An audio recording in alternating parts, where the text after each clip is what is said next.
Hello, you're watching Black Comics Universe presented by Peep Game Comics exclusively here on The Experience. Please help us out by hitting share and giving us a like and follow. Then make sure to tune in for our original programming 7 days a week. The Black Comics Universe streams every Tuesday at 6 p.m. Eastern on all DSPs, Facebook, YouTube, Twitch, and Twitter. All right. Today I'm actually I'm streaming from the crib today.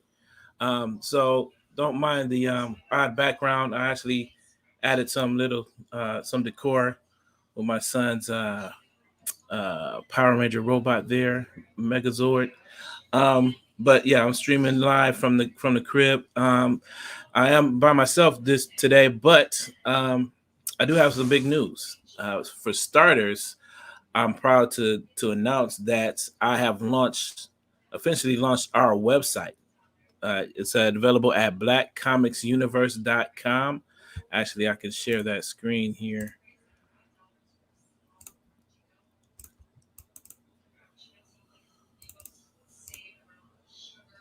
So check us out. Into the Black Comics Universe at Black Comics Universe. That's comics with an X.com. It's not a lot here just yet, but we're going to be adding some blog posts and things like that pretty soon. You can get the most recent program up there. If you click here, this will take you to our archive of videos. You can also subscribe to our mailing list where we'll be sending out some really cool articles pretty soon. And you can actually follow us on Instagram, on IG at Black Comics Universe. And a few of you have already started following me, so I really appreciate that. And check it out. We got merch. We've got T-shirts. I'm really excited about this Blurred G.I. Joe shirt, but I also have some other shirts that are really cool. So this actually helps us out. Got the official Black Comics Universe T-shirt, this Blurred G.I. Joe tee. So yeah, if you're interested in helping us out, supporting us and what we do, this is a great way to support us. Check us out, buy a T-shirt, blackcomicsuniverse.com. All right, so there's also going to be some blog posts. I have working on some couple of articles. I'm going to talk about that a little bit later. But I wanted to announce that I have a few guests coming on in the next few weeks. The next few weeks are going to be really interesting. I'm really excited to have Juni Ba next week. I'm going to be interviewing him out of France, actually. So it's going to actually be a pre-recorded interview, but it should be really exciting. He's the artist on the last issue of DC's Truth and Justice. And we had the artwork there, Truth and Justice, illustrated by Juni Ba. He's really originally from the African continent, but I've been following his work for some time. So he actually has a book also out called, I think it's called Djala on what's the publishing company? I'm drawing a blank, but he has a couple books out. And he has a lot of stuff on Gumroad. If you're familiar with Gumroad, he has a lot of digital books available on there. That's Juni Ba. That's spelled Juniba. He has, and he's like a really up and coming artist. He reminds me a lot. He has a style that reminds me a lot of Mike Mignola. He's a huge inspiration of his, and you can tell in his work. And so I'm very excited to bring him on. Next, the following week after that, around the 17th, We have George Gant coming on. That's the red photo there. George Gant, it will be coming, and he'll be talking about his web comic, Beware the Toddler. That's a favorite of mine that I actually read every week. Follow him on Facebook, and he's also on web comics. He has a huge following there. Webtoons, I believe it is. He has a huge following there, and he'll be on the 17th. And then hopefully sometime towards the end of the month, I'll have Bill Campbell from Rosario Publishing, and we'll be talking about his book, The Day the Klan Came to Town. If I'm not mistaken, this is based on a true story. Because I know he's actually, had some personal run-ins with not just the Klan, but with skinheads. We talked a lot about that. So I'm fairly certain this is based off a true story. If I'm not mistaken, it might be his. If not his, it's based off of some type of historical event. So I'm very interested in talking to him about that book and about Rosario Publishing. He's been in this game independently for a while, and I'm very excited to bring him on. It's been a while since I talked to him, chopped it up. Not having cons and events, has really kept me from really catching up with a lot of folks. So I'm very happy to be able to talk to him pretty soon. And so again, check us out at blackcomicsuniverse.com. Follow us at Black Comics Universe on Instagram. And please be looking out for a couple articles, and I'm going to be sharing with you some articles that I'm actually working on and would like to get your input on some things. But next, I wanted to share with you some books. I want to shout out a couple my local LCS, Freedom Comics here in Toledo, Ohio. That's where I pick up my books, and also I picked up a lot. I've been watching. For some reason, I'm now addicted to streaming comic book shows. Not just on the experience, but I also follow a lot of shows on Comic Book Shopping Network. So I got a copy of DMC Volume 1 from Miss Jen. That's hopefully that will be shooting that my way. I'm happy about that. And also I picked up a few books from Koi Comics on the Shopping Network. Picked up Deathlock #1. I actually have another copy of another Deathlock copy, but I picked up another one. Shadow Man.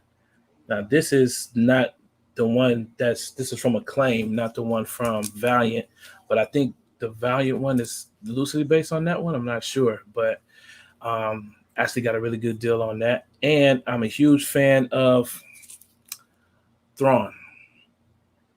I'm a huge Thrawn fan. I'm excited to see how they bring him in on in the Mandalorian and Ahsoka Tano. That show, I'm really excited to see how they introduce him. He's a really dope character. I don't think I saw him in the Star Wars, what was it, Rebels show, and I'm not quite sure if they do him justice on the show. I think he's a very complicated character, so I'm very interested to see how they pull that off. I'm a huge fan, and I'll be highly disappointed if they ruin him for me. Telling of the Carnegie Day riots in Pennsylvania, 1923. Fine. I'm half right. Oh, as far as the day. Oh, we're talking about okay, talking about Bill Campbell's book. Okay, great. All right. So yes, so I'm very excited to get the whole story from Bill, right from the horse's mouth. That will also be in August, and then so I've been working hard to plan out some of my interviews. I'm looking at September now, and we've got a booker here. We got a talent booker here at the experience. So now I can basically dump my wish list of all the guests that I want to get on, and get some more exciting talent on the show. So, oh no, you didn't break my flow, JD. I appreciate you. We got JD in the house producing tonight. If you think the show is better compared to other Black Comics Universe shows, it's because JD is producing tonight. Send an email to Kyle and let him know how good of a job JD did tonight. But anyway, so yeah, that's the collections I went through. And I got a few hot takes I want to talk with you guys about. And I've talked some of the stuff I've talked about before, but I want to get your guys' input, as much as input as I can, on a couple of articles that I want to put on the on my website on Black Comics Universe. Um, the first one is 5 Black comics that every collector should have, right? And basically, I'm basing this off of the out of the '90s, an era known as the Black Age of Comics, and there's several comics out of that era that I think should belong in everybody's collection. And the issue is that these books that are typically very hard to find, and they're very rare, and they were produced in small quantities to a degree. Not all of them, but some of them were produced in very small quantities. Um, and but they're very important books that I believe, as far as historically. Um, it might be hard to find the value in these books, because some of these books actually aren't recorded in the Overstreet Guide, right? So, for instance, number one, I think one of the main books, I have like a top five, and I'm having a problem figuring out the fifth one. I have four for sure that I know that came out of the '90s, comics that came out of the '90s, that definitely should be in everybody's comic book collection, right? The first one I believe should be Brother Man, right? It's an independent comic. It was printed. It was came out in the 1990s, around '93, around the same time as Milestone, and it did just as well. It was just as successful, right? I believe the first volume is about 6 ish. No, I believe it's either 6 or 9 issues. I can't remember. But yeah, Brother Man by Dawood Anyubuele and Gary Sims, his brother. Um, that book is at the top of my list as the pinnacle of Black comics. I believe is historically, these aren't in necessarily any type of order, but that's definitely at the top of my personal list. Brother Man. The next book, and some of these books are obvious, but this fifth one I'm trying my damn darnest to get, and I can't quite figure it out. So the second one is pretty obvious.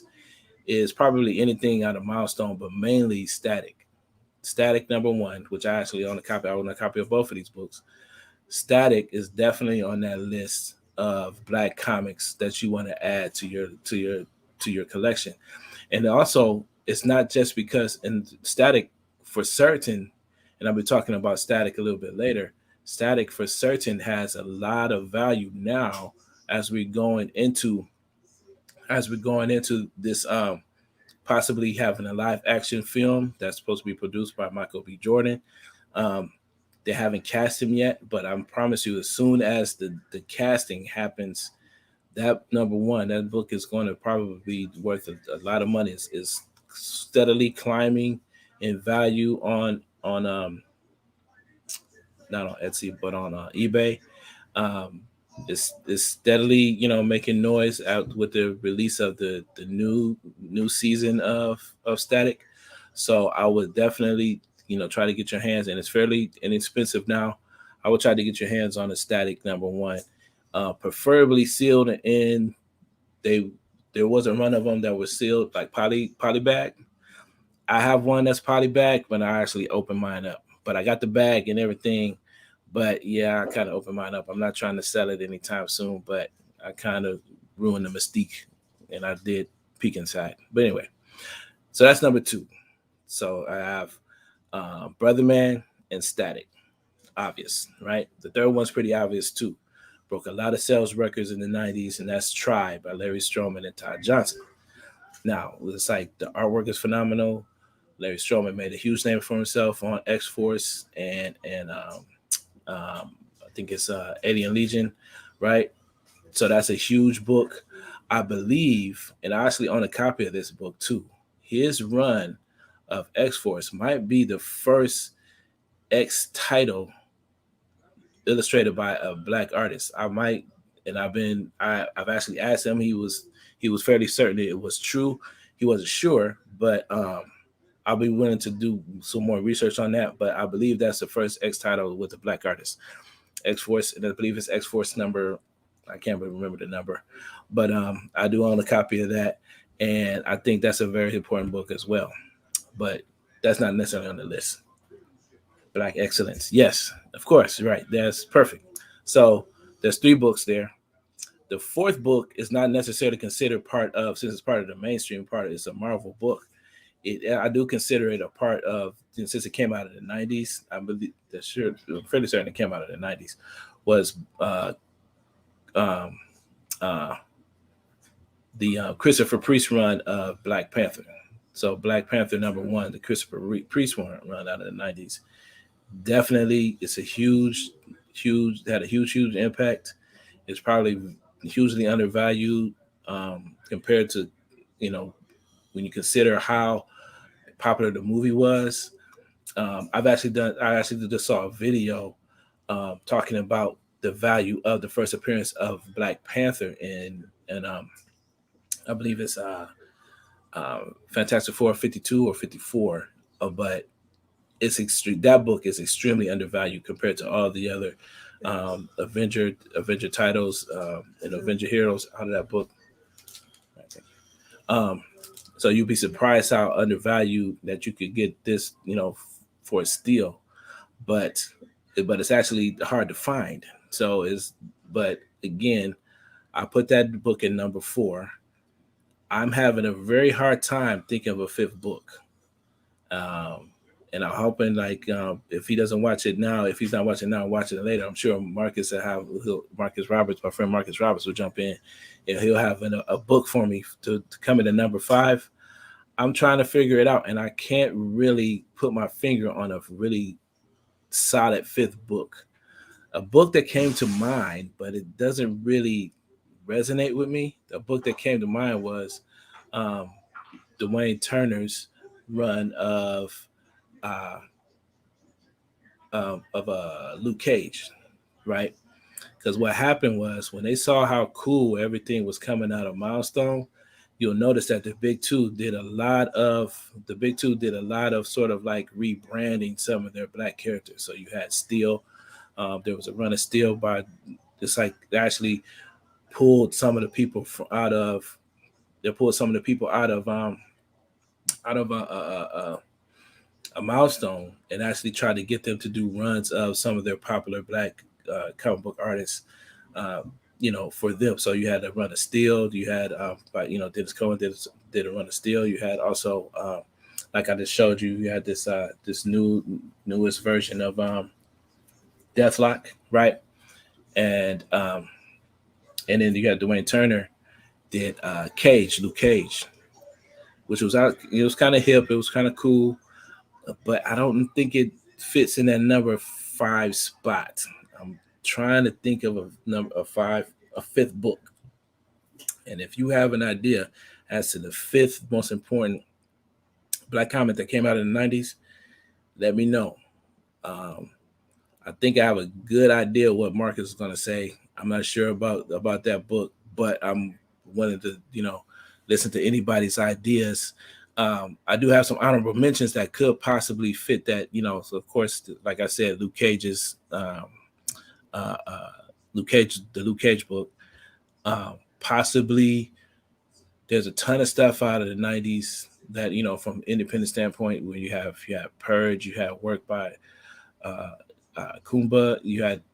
There's a ton of small press books, but I'm not sure if it reaches the level of those other 4 books. So I'm trying to figure out a book that fits that with this list of books. But there's a ton of honorable mentions that I'll mention in my article. So that's my first book. No, yeah, that's the whole point of the show, is trying to get more people into the loop, talking about some of these books. These are very, very interesting books. I actually learned that, I don't think this was the '90s. I think this was early 2000s when Chew run. But if you think about it, that book Chew happens to be one of the most. I saw this in Overstreet that it's in the top 10 of the most expensive or rarest comics. Chew #1, and that was illustrated by a Black artist. So, like, there's a ton of history out there. When you consider editing, it's like I'm definitely specking on. I'm glad I have a copy of. I was actually had a copy of Farmhand #1 in my collection, because I think that's going to be a huge book when that comes to television. But so we have those. So those are my top 4, 5-ish Black comics that you should add to your collection. But I know that a ton of folks, like my friend Marcus Roberts and stuff like that, there's a ton of folks out of the 90s that have all these books as a part of their collection. And that's why it's hard to find them, because these cats ain't coming off those books. So like, we cherish these books. These books are very important to us, and we cherish these books. And that's why I'm here to talk about them. All right.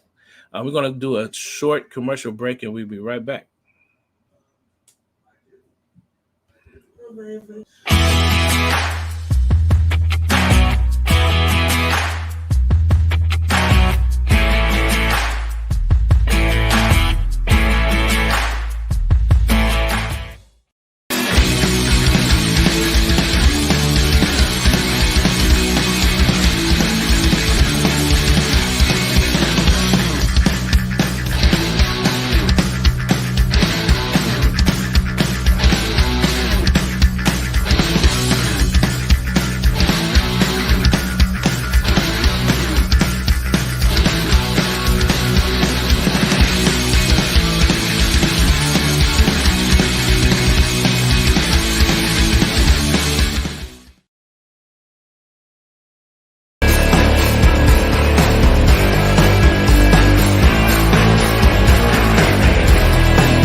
Watching Minute to Skim It on the Experience. So hello. All right, we've got lots of books to review for you guys today. And Hannah just basically showed up with just the #1s and showed them to me, and I was like, oh, we have just for the indies. Just for the indies, yeah. I was like, we have got a lot to do.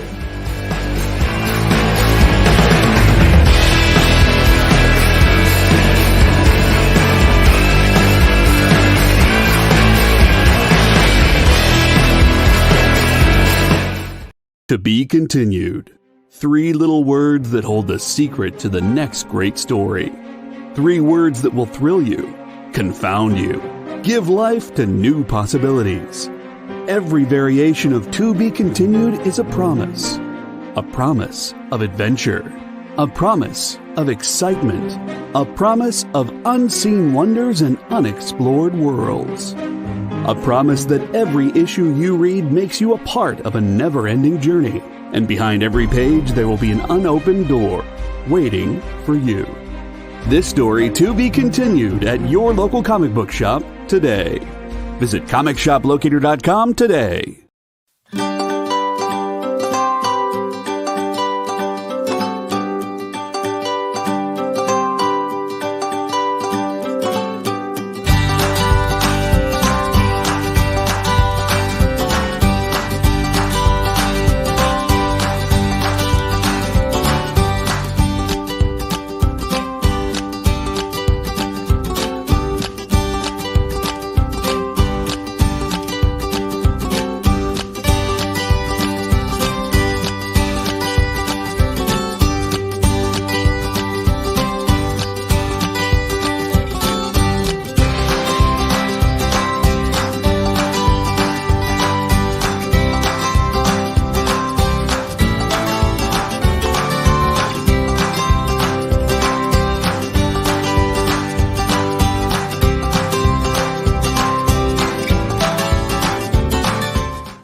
Oh, and we're back. This is Imani from Peep Game Comics. You're watching Black Comics Universe exclusively here on The Experience. Please help us out by hitting share and giving us a like and a follow. Then make sure to tune in for our original programming 7 days a week. And like I said at the top of the show, you can now find the Black Comics Universe online at blackcomicsuniverse.com and on Instagram at Black Comics Universe. All right, so please follow. So check it out. This is the Burger Biggie, one that I wanted to really talk about. So everybody's familiar with the Black Panther as far as the movie and how much of a cultural phenomenon that was, and how of an impact that had on not just on a ton of things, and how much the MCU just in general has had the impact that's had on the speculative market in comics. So I've been wondering what's going to be the next Black Panther, quote unquote, Black Panther moment, right? And to put this in context, when Black Panther first came out, me and my wife did an event at our local here in Toledo, Ohio, our local movie theater. We did like a trivia, gave out prizes and games. We all dressed up in African garb. My son, who's now 12, he dressed up as the Black Panther. He had the full costume. We had a Black Panther cosplayer there, and we had it was a huge deal, right? Now, the thing that really stuck with me, and as to this day, is that the first people to show up for this event were three 60 to 70-year-old women, right? Who had no idea what the Black Panther was about. It was a good chance they may have thought it had something to do with the Black Panther Party. Needless to say, they weren't your average comic book fan. And I would say a large portion of that audience that came to see the Black Panther and experience that movie weren't your average comic book fan, right? So it had a huge impact on culture overall, in a very broad way. It's one of the highest grossing Marvel movies, right? I think it's number 5. And consider the fact that the top 4 are all Avengers movies, and this movie is it's way up there, considering it's not one of the major ensemble movies, right? This is a solo movie. So just put into context when I say the next big impact, what film is going to have this type of impact, right? And I came up with 3.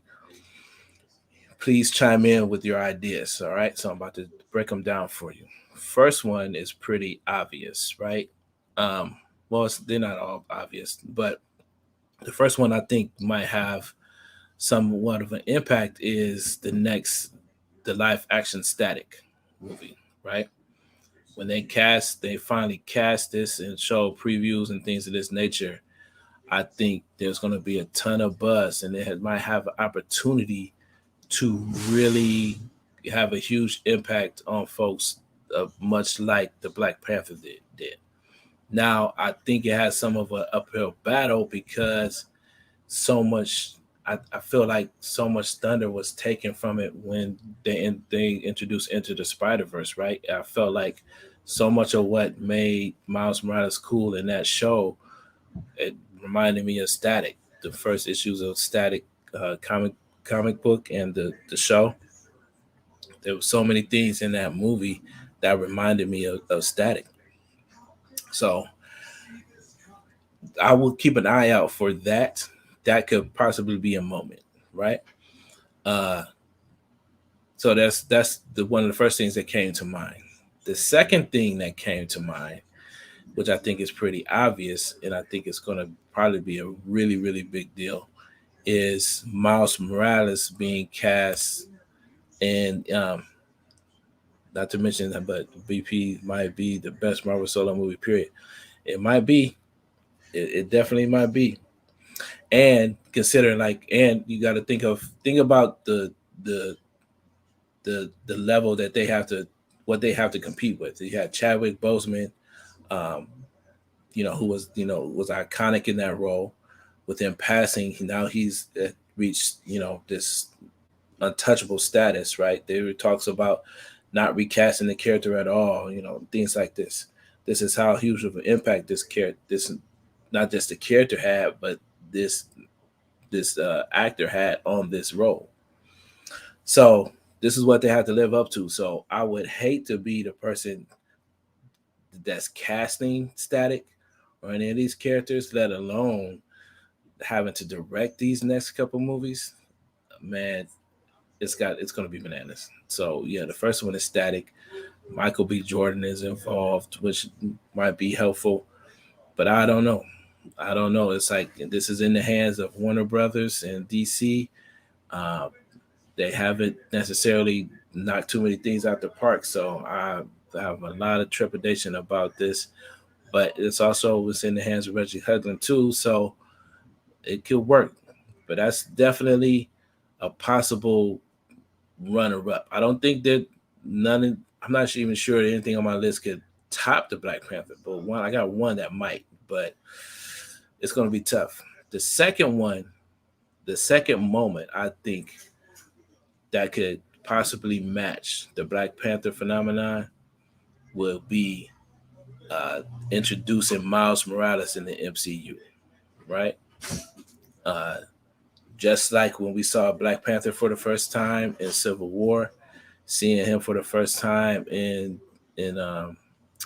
possibly in the next Spider-Man film or any other upcoming Spider-Man films, that's going to be a crazy moment. Just like when everybody was dressed up as Black Panther going to the movie theaters, I think the live version of Miles Morales is going to be, that's the landing they have got to stick. And then again, the casting, it's talking about a ton of pressure having to follow up behind Chadwick Boseman and creating these iconic characters. That's another character that's going to be bananas. His his books are highly speculated and going through the roof in value. That's a book, and this is sort of like a talk for non-fans too, right? Just to understand, okay, what's the next big thing? Those two events, Static Shock, the Static movie, and Miles Morales being introduced in the MCU is going to be a huge, huge deal. And I'm gonna try to write about it more extensively on my website, Black Comics Universe. Check it out. But I think that could be a huge moment. What do y'all think? Um, Thirdly, and this is my last kind of like a what you call it um, like sort of like a surprise moment. It's not necessarily a surprise because people talk about it all the time, but I don't think people are paying much attention to it. Is I think introducing Storm in the MCU could rival the introduction of T'Challa in the MCU. I think seeing Storm, if they really do it right, Storm could actually surpass uh, T'Challa. Um, in now that unfortunately now that he's gone, um, I I think Storm coming into the MCU could create a huge moment in the MCU that could rival the impact that the first Black Panther movie had.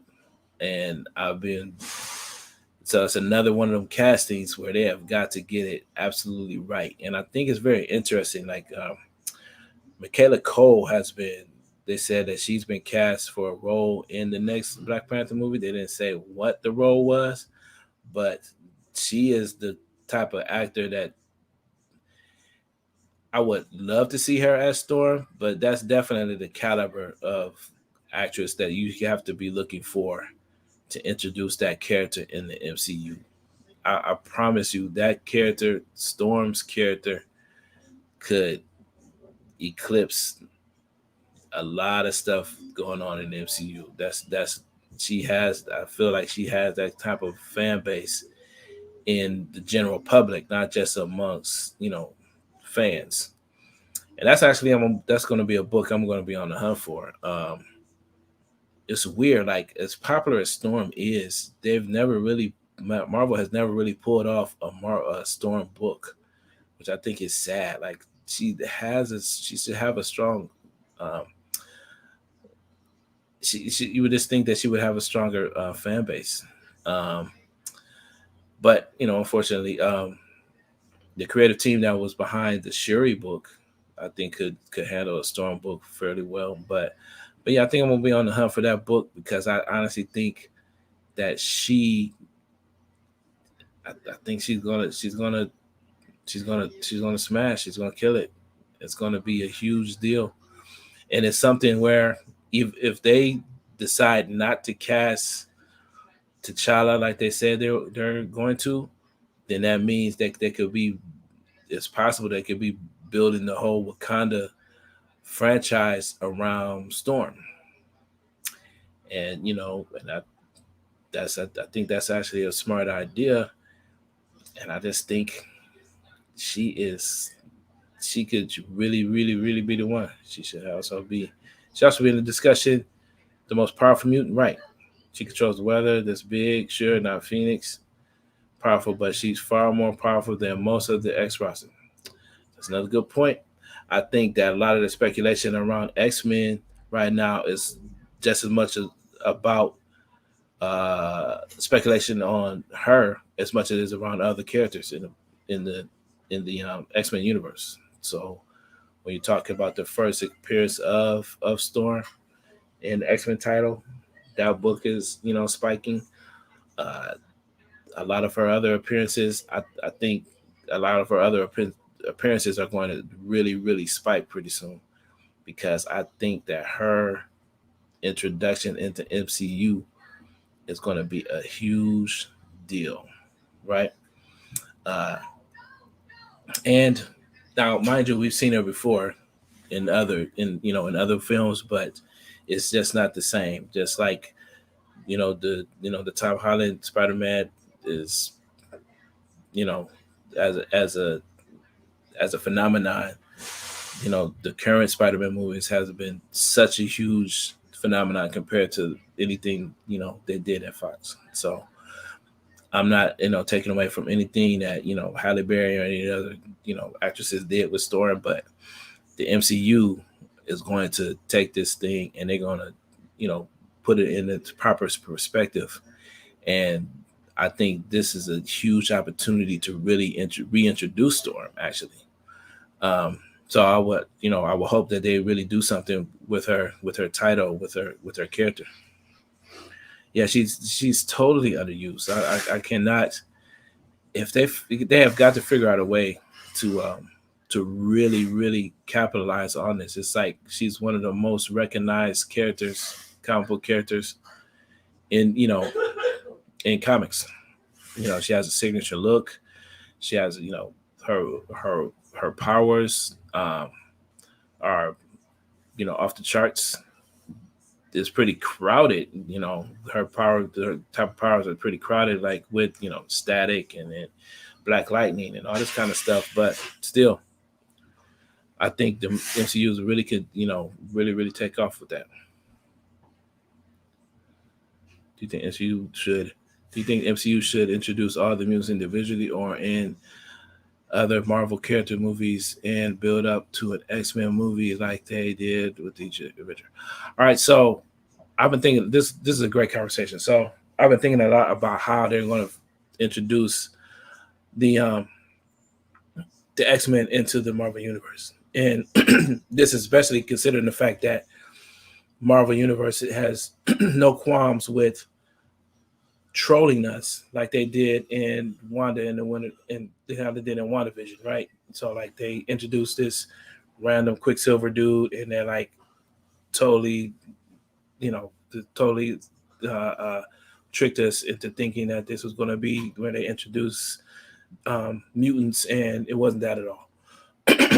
But they do have a pattern when it comes to certain things, namely when you think about the all the superheroes and characters in the Marvel universe right now, uh, they get their powers or how they're introduced. So mainly the Avengers and the characters surrounding those the Avengers, they're all tied to the government, right? And they get tied to the military. And I've been thinking a lot about the fact that because they go about introducing characters and new characters in those environments so often, that I was fairly certain that they're going to introduce um, mutants in that um, in that environment. Like it will be a thing where mutants were always here, and they were being kept secret, and the government was going to slowly but surely start to introduce these characters um, into the MCU. Um, yeah, they Marvel is notorious for trolling fans on spec who try to speculate on books. Um, so I'm really curious to see. For instance, I picked up uh, recently. I recently picked up and got a good deal because I was kind of early on the idea. I picked up Wolverine's the Marvel Presents Wolverine Weapon X #1 because I think I'm waiting to hear someone say, whether it's a Captain America book, you got Hawkeye coming up, you got all these movies. I'm waiting for someone to say Weapon X, so or the Weapon X program or something like that. And I think that's going to be the first mention of anything related to mutants in the MCU. If you consider it's like maybe they find somehow tie, Wanda and Quicksilver to the idea of a Weapon X program. I think that's where the whole mutant idea is going to start. Is like with that idea. That's just me personally. So you have like any type of introduction of a Weapon X program that could there's a possibility that they're also going to be introducing a Dark Avengers group, right? Or Thunderbolts, right? So we already got three possible members now. I think we have well at least two U.S. agent and the new Black Widow. So if they that's an opportunity, to add another, to add a mutant character or someone from a quote unquote Weapon X program. Um, so yeah, that's where I think um, they're going to start to introduce mutants. Everybody, I think, is sort of speculating and hoping that it's going to be through this multiverse thing, where it's sort of like I think everybody's imagining that it's going to this a hole is going to open up and this mutants are just going to the whole X-Men entourage is just going to open this walk into the MCU, and the MCU is far the way they've been doing their production, they're far too um, strategic as to how they introduce characters. So I don't think they'll do anything and sort of just haphazard, like just open up a wormhole and all of a sudden the X-Men just walk out. And I've been thinking a lot about the conundrum that is Miss Marvel, right? Miss Marvel is supposed to be in the next Captain Marvel movie, but we know that her powers don't, she's not a mutant, but supposedly she comes from the Terrigen Mist and things like that. So if you introduce that into the MCU, are you going to use that as a way to introduce quote unquote mutants? So instead, are you going to even introduce mutants per se, or are you just going to introduce people with powers that are somehow tied to to the Captain Marvel universe through the Terrigen Mist and stuff like that, and now you have all these other young people, quote unquote, with powers. So like, I'm trying to think of who else is on the other, who else will be like Miss Marvel, right? It's like, what other characters are they going to introduce when they introduce her, right? Um, and then Sean Butler is asking like, who should play Storm? I'm actually holding out for Michaela Cole. If they've cast her for some reason, and I would be highly disappointed if they don't find a way to make her the one, because I can't think of anybody um, that can really compete with her, in terms of that role. Um, I mean, everybody else that we always have dreamed of being Storm have actually, I think at this point, kind of aged themselves out.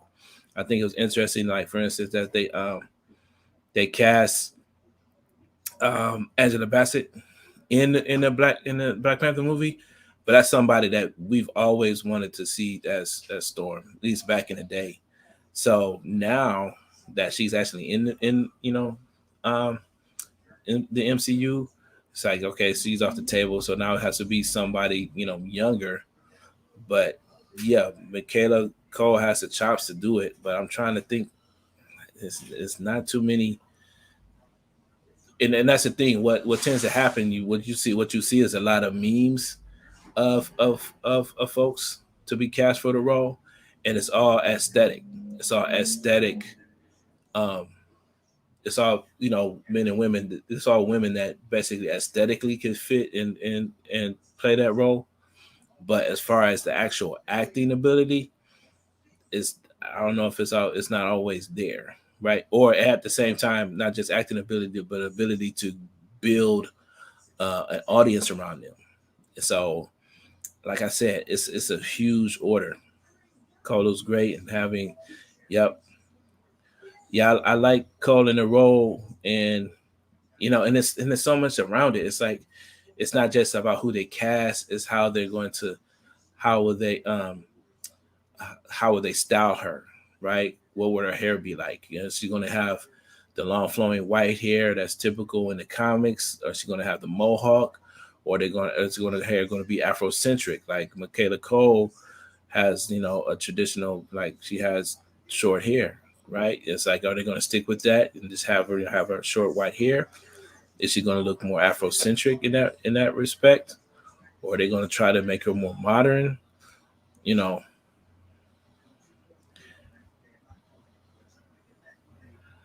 yeah, it's they so MCU is so shady, man. That's such a huge actress. You know what I'm saying? They're giving her third billing, but she's like crazy expensive. I think she just won an Emmy for something that she did on HBO. It's just like either like she's gonna have a huge role regardless, right? Because she's such a iconic actress right now. But again, I can't think of any names, right now that come to mind like instantly that I think could fit that role. But I think however they pull it off, yeah, maybe a Mohawk hybrid. I just don't know. I don't know how they're gonna do it, and they got to get it right because that's another possible $1 billion moment. It's another possible $1 billion moment. The casting of Storm. They could be up there with Miles Morales, but I also think that's a huge deal. And Static comes in third. If they pull that off, I'll be I think that's a huge moment too. But that's my the next three moments that I think that could possibly be the next Black Panther moment. All right, and I have a few minutes to close this out. I just want to remind everybody to visit my website, blackcomicsuniverse.com. Follow me on Instagram, at Black Comics Universe, and you can get all our updates. Subscribe to our email list. I'll be sending out articles, continue our discussions that I have on here, and tune in next week. We'll be bringing in. I'll bring in Junie Ba, the illustrator on the most recent, I think it came out last week, the most recent issue of Truth and Justice.